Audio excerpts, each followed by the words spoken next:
Tonight on CFTK-TV, dental care in the Northwest will be much easier. A former BC Green Party leader has some praise towards the opposition, and Prime Minister Trudeau has announced a new plan towards NATO and its spending limit. Northwest BC's only television news team. We are CFTK-TV News. Good evening, I'm Damian Smith. Thank you for joining us. 2 days ago, Northern Health directed the City of Prince Rupert to issue a boil water notice due to impacts on water quality. As of right now, the alert level is at medium and resolved. The community is reminded to continue to boil their water for consumption. For more information, you can visit the city's website at princerupert.ca, by emailing cityhall@princerupert.ca, or by calling 250-627-0963. Crews continue to fight the wildfire in Little Oliver Creek as it has now expanded since its start on Monday night. Here's CFTK's Jaylene Matthews with an update on the situation. Based on the most recent update on the BC Wildfire Service app, the Little Oliver Creek wildfire is currently estimated at 215 hectares in size. When we spoke with Fire Information Officer Morgan Blois yesterday afternoon, she said that continued growth was expected to happen.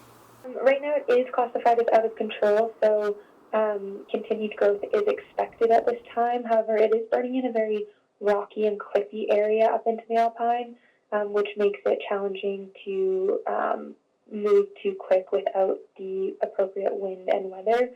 She says air tankers have been working to protect any growth from happening towards the highway. That western flank along the highway is holding really strong from where the air tankers put retardant, so crews are able to focus their priority on the northern flank so that this fire doesn't cross the Little Oliver Creek, and so just really working to put in some control lines along that northern flank. And reminds motorists to be aware. And just be cautious that smoke will be in the area, so that could impair visibility along the highway, and also it is an active working site, so crews and helicopters and machinery are in that area, and just being conscious to not disturb the work that they're doing and to continue moving along the highway and not stopping at all.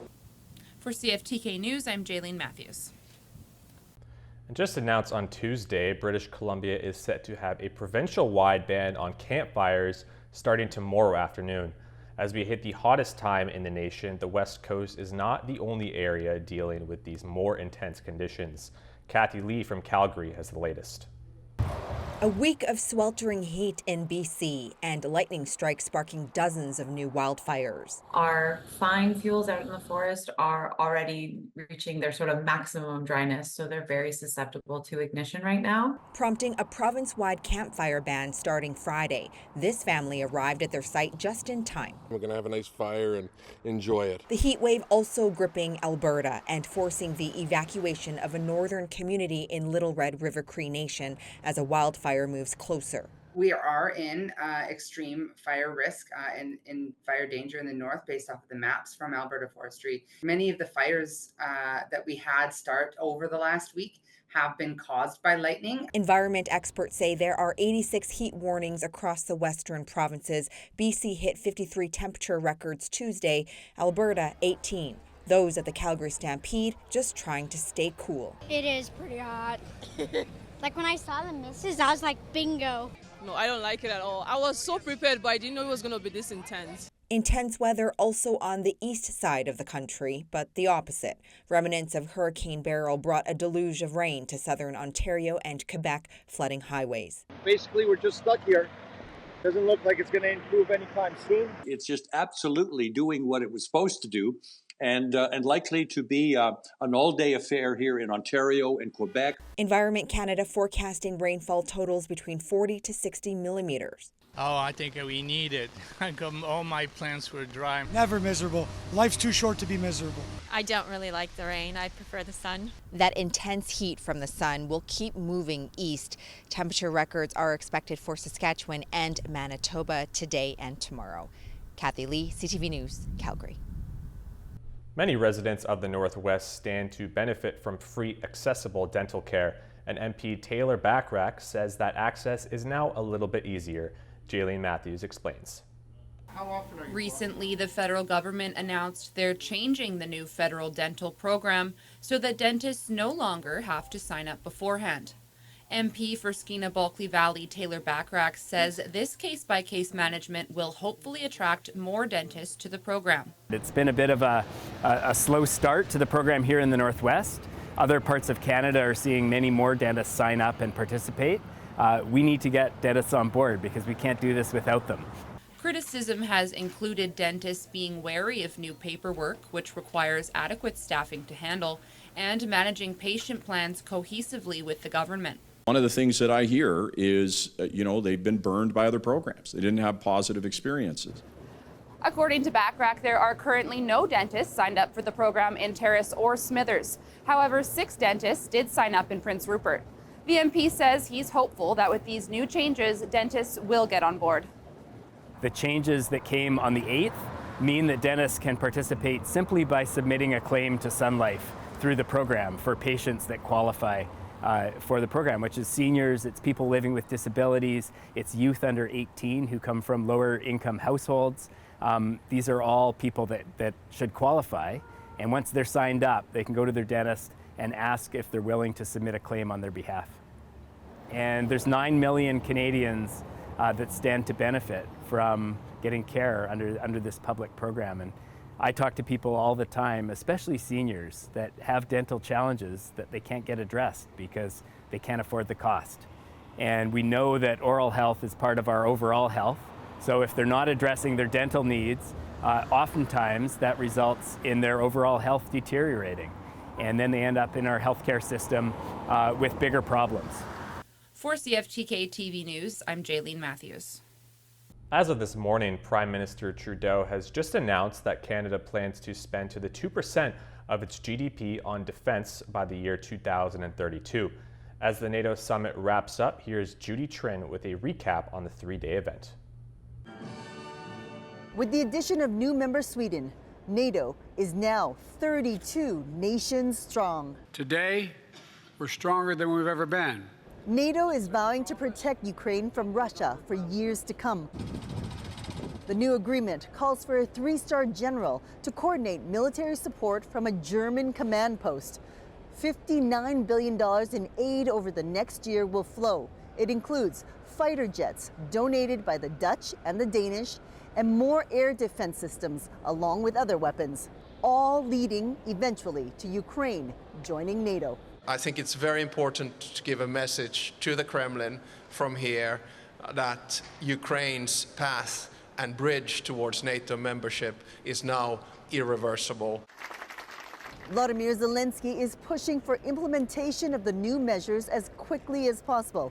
He aimed his message at supporters of Donald Trump. The President of the United States as a leader of the free world, to be uncompromising in defending democracy, uncompromising against Putin and his coterie. Support to Ukraine is not charity, it is in our own security interest. And we will reinforce our partnerships in the Indo-Pacific to push against the growing alignment of Russia, China, Iran and North Korea. Prime Minister Justin Trudeau and President Zelensky will meet at this summit. Canada is expected to announce an additional $500 million in military support to Ukraine this year. Also, Canada is expected to announce a plan to hit the 2% GDP NATO target when this summit wraps up. Judy Trin, CTV News, Washington. Coming up next, a former BC Green Party leader has some praise for John Rustad. Former BC Green Party leader Andrew Weaver is treading back into BC politics, slamming NDP Premier David Eby while showing more praise towards BC Conservative leader John Rustad. Robert Buffum in Victoria has more. Former Green Party leader Andrew Weaver is treading back into BC politics, slamming NDP Premier David Eby in an opinion piece in the Vancouver Sun and showering praise on BC Conservative leader John Rustad. Reminds me a lot of John Horgan in that he's a listener. He's somebody who will listen to you, will disagree with you, but will is open to change his views. Weaver, a climate scientist and one of the architects of the province's climate plan, Clean BC, forged an alliance and famous bromance with Horgan that propelled the NDP to power, but he's critical of Premier Eby, Horgan's successor. What we're looking for is someone who is authentic, who's willing to be, to talk to us, who's willing to listen. John Rustad opposes the carbon tax and Clean BC. He was kicked out of BC United for his perceived views on climate change, but Weaver says they aren't that far apart on the environment. He reacts, as some do, in fact I do too, to some of the alarmist rhetoric that's out there. Rustad welcomed Weaver's praise. Quite frankly, I think he would make a great candidate for us if we could ever find that, a place and of an interest, if he would be interested in running for us. Rustad says climate change exists and humans are contributing to it, but it isn't a crisis. And I don't even believe it's the worst issue that we're facing in this province in terms of British Columbia. The Environment Minister George Heyman told CTV News today, John Rustad's comments on climate change are frightening, and he's disturbed that he could destroy everything that Heyman's worked on for the past 7 years, including with Andrew Weaver. Still, Weaver's words and perhaps unlikely recipient, more momentum for the Conservatives. Certainly suggests that, there is still quite a lot of coalescing around the BC Conservatives as the alternative to the BC NDP. Momentum the Premier acknowledged Tuesday when asked who his main opponent will be this fall. If I'm running against John Rustad, which, probably may be the case. As for whether Andrew Weaver plans to spark up a new bromance, this time with John Rustad, he says he has no plans to run for political office, but he would be happy to be a climate advisor to Rustad. Robert Buff from CTV News, Victoria. Turning to tonight's weather, the coast will see mostly cloudy conditions with a high of 16 degrees. Most of the showers should be done after the 70% chance of showers this morning. Tonight it will be partly cloudy with a low of 12 degrees. The Terrace-Kitimat area, after some slight rain this morning and a high of 22, will slip to 12 degrees with a few clouds at night. Onto the Bulkley Valley and Lakes District, after a 22-degree day with sunny conditions, it will cool down to 6 degrees tonight. There will be some wind southwest at 20 kilometers per hour that will eventually become light this evening. Now onto this week's forecast. The coast will see mostly sunny conditions for the next 3 days with some clouds sprinkled in there, followed by back-to-back cloudy days with periods of rain. A low of 11 degrees will be on Saturday night. The Terrace-Kitimat area will have 4 sunny days in a row with a high of 26 degrees tomorrow and Saturday. The rain will start to come back on Tuesday, however, where right now there is a 60% chance of showers. A low of 12 degrees will also be Saturday night. The Bulkley Valley and Lakes District will have all the sun with quote-unquote some clouds. We see the upward trend in degrees here, and at its peak it will be 28 degrees on Sunday and Monday, followed by the start of a drop-off on Tuesday. A low of 11 degrees will be on Friday night. Now let's take a look at our Northwest Road Report. On Highway 16, there is electrical maintenance between Lower Mud River and McBride Road. There is bridge maintenance, paving, and road maintenance between Butler Ave and Williams Crescent until Friday at 5 p.m.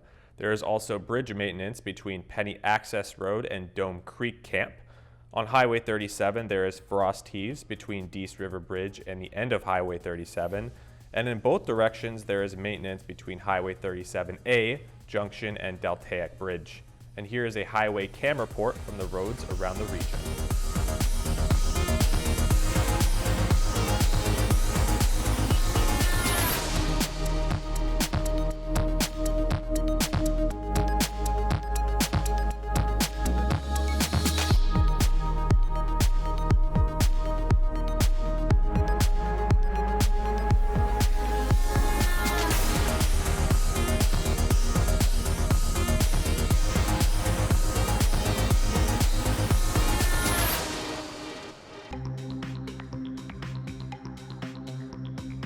Still to come, stories are still coming out about Canadian author Alice Munro. Nobel Prize winner and Canadian short story writer Alice Munro is one of the country's most notable authors. However, a secret in the Munro family has many contemplating her legacy moving forward. Here's Andrew Johnson in Vancouver. Though I had told most of my family about the abuse when I was 10 years old, No action was taken to protect me. It was a dark and disturbing family secret. Andrea Robin Skinner was sexually abused by her stepfather starting at age 9. Years later, she told her mother, iconic author Alice Munro, about the abuse and eventually went to police. Munro's second husband, Gerald Fremlin, was convicted in 2005. But through it all, Munro chose to stay with him. That decision has stunned her many admirers. They feel that the person that they idolized, that they felt is a genius as a writer, which she is, had concealed something terrible from them. Munro was the first Canadian author to receive the Nobel Prize in Literature. Now, only 2 months after her death, Munro's place in history could be rewritten. There was an outpouring, really an outpouring of affection for her when she died from around the world, and not just in Canada. So now I think everybody has stepped back and people feel betrayed. He says universities are grappling with how to educate students on Munro's work, given what we now know about her life. I mean, if we simply wrote off every writer who had betrayed somebody or done something terrible or evil or whatever, our bookshelves would be mostly empty. Whether Munro's work remains on school shelves and curriculums, the tragedy at the heart of this story won't change. The focus of my sadness would be on the daughter, her name is Andrea, and on her siblings. They've been very brave to step forward. Andrew Johnson, CTV News, Vancouver. With the men's national team making the Final Four in the Copa America, the buzz in the country has been inflating to many. The investment in soccer will only grow further, and so will the team. Here's CTV's Paul Hollingsworth. Even though Canada lost the semi-final to Argentina at the Copa America tournament, support for this team is still sweeping across the country. I'm really happy with the team and really happy with the progress. Canada entered the tournament ranked 48th in the world. On Saturday, they will have a chance to finish third at Copa. The men's soccer team heroics were the hot topic on a scorching day at this skills camp. It's awesome.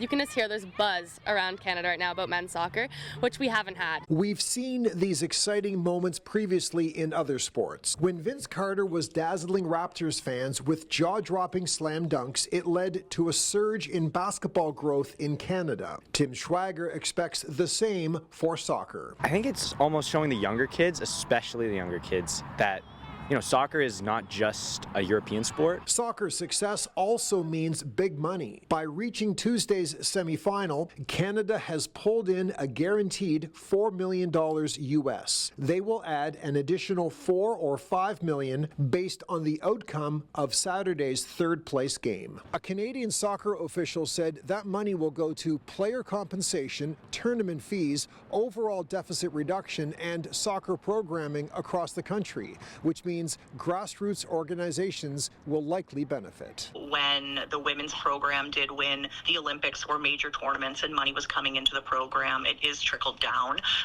through different programs. It's a win on the field and off for a team that has already won the hearts of Canadian soccer fans. Paul Hollingsworth, CTV News, Halifax. Now we turn our attention to the stock market. The Canadian dollar is down to 1/100th of a cent. The price of gold is up $42.20. Oil is up 52 cents. Natural gas is down 6 cents. Aluminum is down $13. In Toronto, the TSX is up 193.90. The Venture Index is up 3.29. In New York, the Dow Jones is down 364.04, and NASDAQ is up 32.29.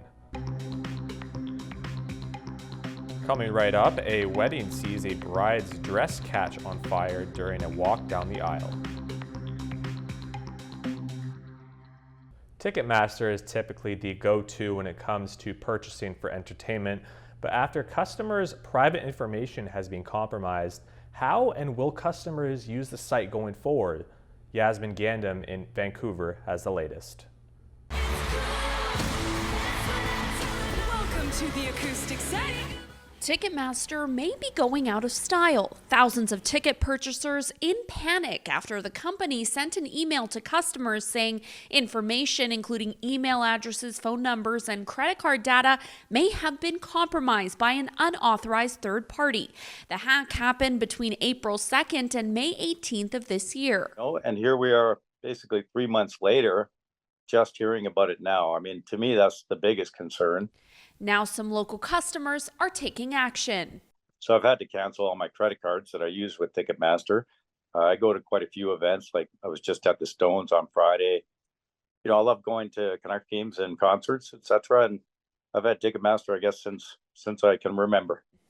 It comes after Ticketmaster's parent company, Live Nation, reported another breach a month ago. We probably have an internal cybersecurity problem if they're being hit multiple times in such short order. So lots of questions here, not that many answers. And unfortunately, there are millions of customers out there who are wondering what's going on. Ticketmaster has offered a year of credit monitoring for Canadian customers, but Levy says a breach of this level is concerning, with information possibly being sold on the dark web. Things start to happen, and the sad thing about this isn't a one-time event. This is a risk that they will carry with them for years to come. They're never going to be able to let their guard down. CTV reached out to the company to confirm how many people have been affected, but it only provided a link to its statement and did not answer any specific questions. Levy recommends for customers who were sent the email to call their bank for safety protocols. Yasmin Cantum, CTV News, Vancouver. And for our last story today, a wedding down south saw the bride's dress catch on fire in the heart of their ceremonies. Here's ABC's Morgan Norwood with more on the story.